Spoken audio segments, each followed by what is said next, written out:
Executivo. Vossa Excelência tem a palavra. Obrigada, presidente. Eu peço licença para ir direto ao voto. Né? Primeiramente, agradecer a oportunidade de ser relatora desse Marco Geral da Cultura.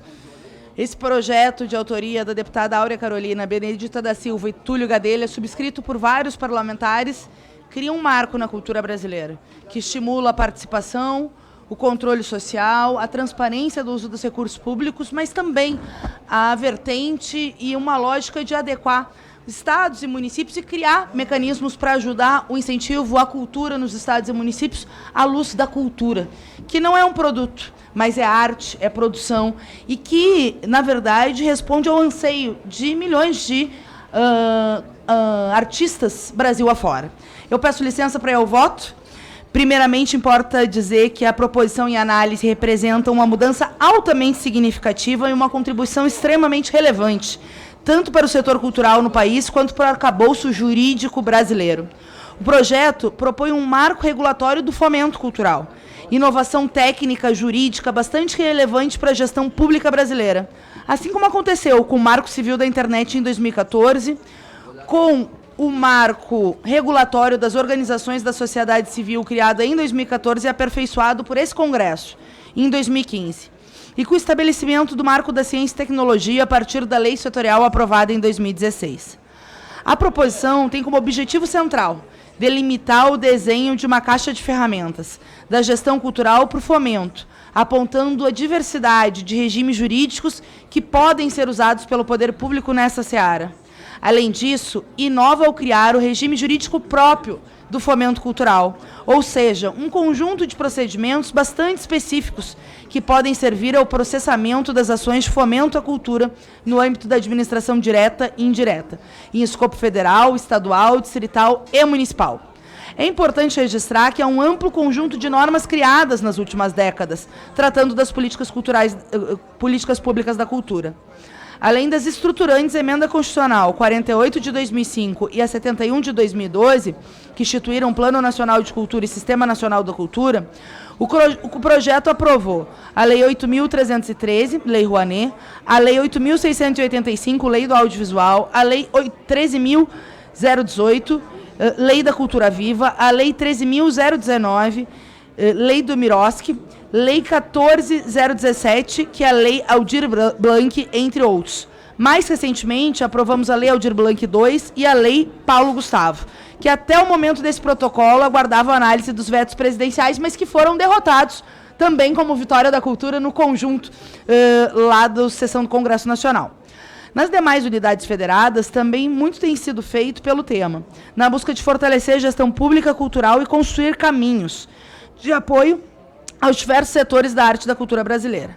Não obstante, conforme explicado na justificativa que acompanha o texto original do projeto, é patente a ausência de um dispositivo global, ou seja, um marco regulatório, que institui e regulamente, tecnicamente, as ferramentas à disposição da administração dos agentes culturais. Essa ausência gera profunda insegurança jurídica, decorrência da falta de clareza nos comandos normativos aplicáveis no processo administrativo e do uso subsidiário de outras legislações inadequadas para esse fim, como a Lei 14.133, nova Lei de Licitações. De um lado, a insegurança do gestor público que procura executar ações de apoio à cultura de maneira legal e transparente, de outra, a carência de acesso a ações de fomentos para amplos setores da população, em especial aqueles setores mais vulneráveis, e ainda a potencial falta de transparência sobre ações governamentais no que se refere à aplicação de recursos e bens públicos nas ações de fomento à cultura. São essas questões centrais, relativas às ferramentas e ao desenho amplo das relações públicas e público-privadas no fomento cultural, que a presente proposição pretende resolver. Trata da criação de instrumentos jurídicos específicos nas ações de fomento à cultura. Trata-se de estabelecer a posição de agente cultural como protagonista da política pública, já que é fazedor de cultura fomentado pelo Estado brasileiro. A elaboração desse relatório contou com a participação de muitas mãos. Foram realizadas reuniões de análise conjuntas do texto normativo e de críticas e contribuições de especialistas do campo do direito à cultura, da gestão pública e da sociedade civil. Os olhares de agentes culturais das mais diversas áreas, conselheiras de cultura e pesquisadores foram se somando às análises de gestores públicos e das assessorias de diversos parlamentares. Nesse sentido, destaco algumas contribuições conforme descrito a seguir.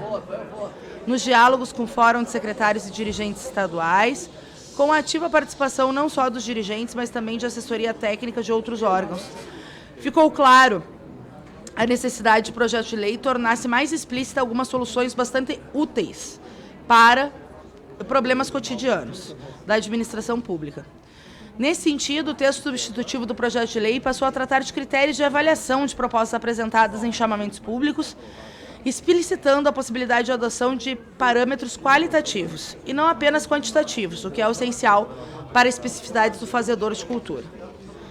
Além disso, foi aperfeiçoada a redação do dispositivo que apresenta o rol exemplificativo de diversas despesas admitidas nos termos da execução cultural, de modo a conferir maior segurança jurídica a diversas situações relevantes, no que se refere ainda ao procedimento de execuções de recursos no regime próprio do fomento à cultura.